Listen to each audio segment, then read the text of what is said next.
penghasilan dari perdagangan elektronik. Direktorat Jenderal Pajak Kementerian Keuangan resmi menunjuk 4 marketplace menjadi pemungut pajak. Menunjuk 4 marketplace besar sebagai pemungut pajak penghasilan pedagang untuk melakukan pemungutan, penyetoran, dan pelaporan pajak secara elektronik.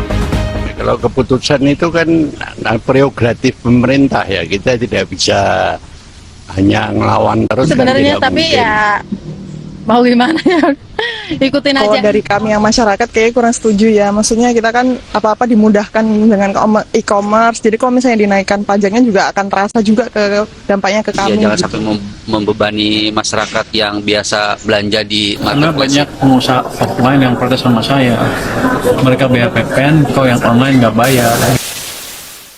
Assalamualaikum warahmatullahi wabarakatuh. Perkenalkan, nama saya Empaid Mutakin dari program studi administrasi bisnis 6 dengan NIM 209250138. Pada kesempatan kali ini saya akan mempresentasikan artikel ilmiah saya yang berjudul Analisis Kewajiban Perpajakan pada Bisnis Digital melalui Marketplace Shopee. Nah, mengapa topik ini penting? Kita semua tentunya tahu bahwa belanja online sudah menjadi kebiasaan sehari-hari. Shopee khususnya menjadi rumah bagi jutaan pedagang, mulai dari penjual rumahan hingga badan usaha besar. Namun di balik pertumbuhannya itu ada masalah serius. Banyak pedagang online yang belum paham kewajiban membayar pajak. Akibatnya, negara berpotensi kehilangan penerimaan pajak dari sektor digital yang terus berkembang ini. Pemerintah pun merespon dengan 2 regulasi besar, yaitu Peraturan Pemerintah Nomor 55 Tahun 2022 dan Peraturan Menteri Keuangan Nomor 37 Tahun 2025 yang akan kita bahas kali ini. Nah, dari latar belakang tersebut, ada 3 pertanyaan utama yang ingin saya jawab. Pertama, apa saja jenis kewajiban perpajakan yang melekat pada perdagangan di marketplace Shopee? Atau sederhananya, pajak apa yang harus dibayar? Dan kedua, bagaimana mekanisme perhitungan pajak, baik berdasarkan PPh Final UMKM maupun skema pemungutan baru di Peraturan Menteri Keuangan Nomor 37 Tahun 2025. Dan yang ketiga, risiko ketidakpatuhan apa yang dihadapi pedagang, serta strategi kepatuhan apa yang bisa diterapkan.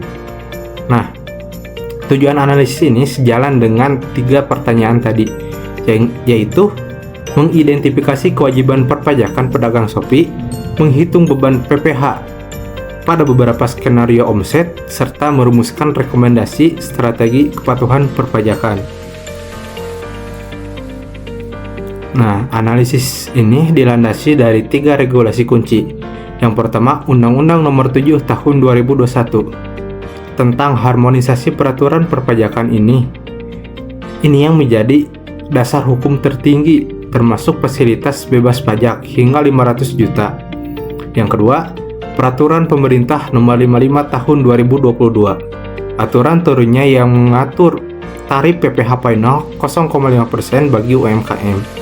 Dan yang ketiga, Peraturan Menteri Keuangan Nomor 37 Tahun 2025, aturan terbaru yang menunjuk marketplace sebagai penerima pemungut pajak secara langsung, yang kini telah berlaku efektif sejak Juli 2026. Nah, sekarang kita masuk ke inti aturannya. Berdasarkan Peraturan Pemerintah Nomor 55 Tahun 2022, pedagang dikenai PPh final sebesar 0,5% dari omset. Namun ada fasilitas penting bagi wajib pajak orang pribadi. Bagi omset sampai dengan 500 juta per tahun sama sekali tidak dikenai pajak. Jadi kalau omsetnya masih di bawah 500 juta, pajaknya itu 0 rupiah atau tidak dikenai pajak. Fasilitas ini berlaku selama total omset masih di bawah 4,8 miliar per tahun. Perlu diingat dan dicatat, fasilitas bebas pajak 500 juta ini hanya untuk orang pribadi, bukan untuk badan usaha seperti PT.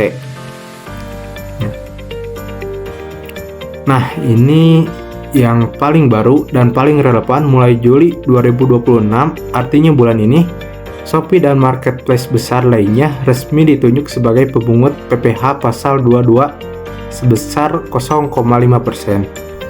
Jadi, pedagang tidak perlu lagi setor pajak sendiri ke kantor pajak. Karena Shopee kini otomatis memotong dari penghasilan pedagang saat transaksi selesai. Ini bukan pajak tambahan ya, tapi hanya perubahan cara bayarnya aja yang beda gitu. Dan lagi bagi para pedagang, orang pribadi dengan omset di bawah 500 juta bisa mengajukan surat pernyataan ke Shopee agar tidak dipotong. Nah, untuk menganalisis semua ini, saya menggunakan metode studi kasus deskriptif. Jenis penelitiannya memadukan analisis kualitatif berdasarkan regulasi dengan simulasi kuantitatif perhitungan pajak. Sumber datanya seluruh sekunder, undang-undang, peraturan pemerintah, peraturan Menteri Keuangan, publikasi DJP, dan jurnal ilmiah. Teknik analisisnya ada 3, yaitu analisis deskriptif untuk mengidentifikasi jenis pajak, analisis perhitungan untuk menentukan besaran pajak, dan analisis kualitatif untuk mengevaluasi resiko dan strategi kepatuhan. Nah, agar lebih konkret, saya menyusun 3 skenario ilustratif pedagang Shopee. Pedagang A adalah reseller fashion skala kecil, wajib pajak orang pribadi dengan omset 300 juta per tahun, masih di bawah ambang batas. Pedagang B adalah pemilik toko fashion skala menengah, juga orang pribadi dengan omset 900 juta di atas ambang batas. Dan pedagang C adalah Shopee Official Store berbentuk PT dengan omset 3 miliar per tahun. Ketiga skenario ini sengaja dipilih untuk menunjukkan perbedaan perlakuan pajak berdasarkan status dan omset. Nah, ini hasil perhitungannya. Pedagang A tidak terutang pajak sama sekali karena omsetnya 300 juta per tahun atau masih di bawah 500 juta, jadi bebas pajak penuh. Pedagang B terutang PPh final sebesar 2 juta karena hanya bagi bagian omset yang melebihi 500 juta, yaitu 400 juta yang dikenai tarif 0,5%. Sedangkan pedagang C sebagai PT terutang 15 juta karena seluruh omsetnya 3 miliar langsung dikenai 0,5% tanpa fasilitas pembebasan.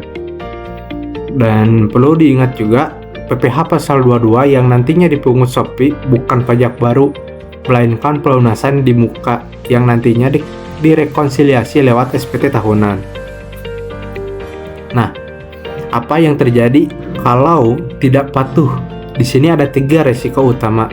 Yang pertama, sanksi administrasi berupa denda dan bunga keterlambatan sesuai Undang-Undang KUP.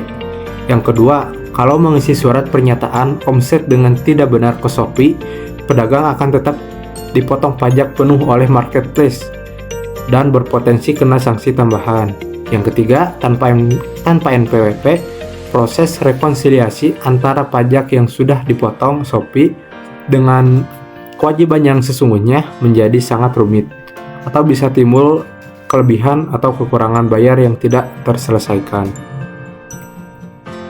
Nah, untuk menghindari semua risiko tadi, saya ada 5 langkah yang direkomendasikan. Yang pertama, segera daftarkan NPWP dan update data di akun Shopee. Yang kedua, catat omset setiap bulan agar tahu kapan mendekati batas 500 juta. Yang ketiga, segera siapkan surat pernyataan atau surat keterangan bebas sesuai Peraturan Menteri Keuangan Nomor 37 Tahun 2025 yang kini sudah berlaku. Nah, yang keempat, gunakan aplikasi pembukuan digital agar rekonsiliasi pajak lebih mudah. Dan yang kelima, tingkatkan literasi pajak melalui sosialisasi dari DJP maupun Shopee sendiri. Nah, sebagai penutup, kesimpulannya yaitu pedagang Shopee tetap dikenai PPh final 0,5% sesuai Peraturan Pemerintah Nomor 55 Tahun 2022. Namun, cara pembayarannya kini telah berubah total sejak Juli 2026 karena Shopee resmi berperan sebagai pemungut pajak, dan juga beban pajak sangat bergantung pada status orang pribadi atau badan dan tingkat omset. Rekomendasi saya itu ada 2. Bagi pedagang, segera siapkan NPWP tertibkan pencatatan dan pahami mekanisme surat pernyataan.